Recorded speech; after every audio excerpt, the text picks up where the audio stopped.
তারকাদের গান কিংবা অভিনয়ের প্রতি আমাদের যেমন আগ্রহ থাকে, তেমনি তাদের ব্যক্তিজীবন নিয়েও আমাদের জানার আগ্রহ কম নয়। প্রিয় তারকার কথাবার্তা, প্রিয় তারকার পছন্দ অপছন্দ কিংবা তারকার একান্ত ব্যক্তি চরিত্রের বৈশিষ্ট্যগুলো ভক্তদের নাড়া দেয় দারুণভাবে। অভিনয় জগতের দিকপাল, নাটক ও চলচ্চিত্র জগতের কিংবদন্তি অভিনেতা হুমায়ুন ফরিদিরও ছিল এমন কয়েকটি বৈশিষ্ট্য, যা আজও স্মরণ করে এক অদ্ভুত ভালো লাগায় হারিয়ে যান তার ভক্তরা। প্রয়াত শক্তিমান অভিনেতা হুমায়ুন ফরিদির উল্লেখযোগ্য কয়েকটি ঘটনার উল্লেখ করতে গেলে প্রথমেই আসবে জাহাঙ্গীরনগর বিশ্ববিদ্যালয়ের ক্যান্টিনের কথা। সেখানে প্রচুর বাকি খেতেন তিনি, পাওনা পরিশোধ করতে খেয়াল থাকতো না তার। তবে ক্যান্টিন কিংবা দোকান মালিকরা তার কাছে কখনোই টাকা চাইতো না, বরং বরেণ্য অভিনেতা হুমায়ুন ফরিদি তার কাছ থেকে খাবার খেতেন। এটি আজ তাদের কাছে গর্বের বিষয়। হুমায়ুন ফরিদিকে একবার জাহাঙ্গীরনগর বিশ্ববিদ্যালয়ের একটি অনুষ্ঠানে সুমন নামে একজন ঠাট্টাচ্ছলে বলেছিলেন, আপনি আলবেরুনের ক্যান্টিনে ৩১৯ টাকা বাকি রেখেছেন, শোধ করে যাবেন। জবাবে হুমায়ুন ফরিদি বলেছিলেন, আমি এটা শোধ করব না।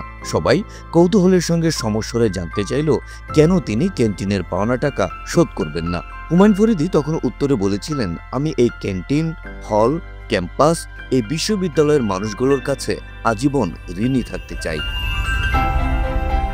অভিনেতা হুমায়ুন ফরিদি তখন হুতাপাড়ায় ছিলেন। পরিবার থেকে জরুরি কল পেয়ে রাত ২টার পর ঢাকায় রওনা হন। নিজেই চালাচ্ছিলেন গাড়ি। সারা পথে অঝোরে বৃষ্টি। এ অবস্থাতে রওনা হয়েছিলেন ফরিদি। বহুদূর চলে আসার পর খেয়াল হলো প্রোডাকশন বয় ইসমাইলকে কিছু টিপস দেওয়ার কথা দিয়েছিলেন তিনি।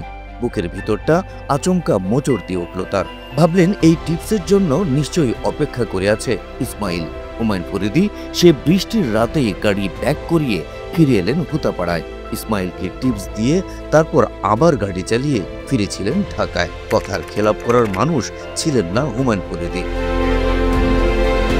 লেখক হুমায়ুন আহমেদ তার এক লেখায় একবার লিখেছিলেন, বিশ্ববিদ্যালয়ের ক্যাম্পাসে বহু লোক একজনকে ঘিরে আছে। সবাই তার কথা মন্ত্রমুগ্ধের মতো শুনছে, হাসছে, হাততালি দিচ্ছে। দেখে মনে হলো শব্দের জাদুকর। কাছে গিয়ে দেখি ঝাঁকড়া চুলের এক তাগড়া যুবক। কথা বলার মাঝেই একটা আর্ট ছিল। অন্য যে কোনো 10টা মানুষ থেকে সহজেই তাকে আলাদা চেনা যেত। মানুষটা আর কেউ নয়, হুমায়ুন ফরিদি।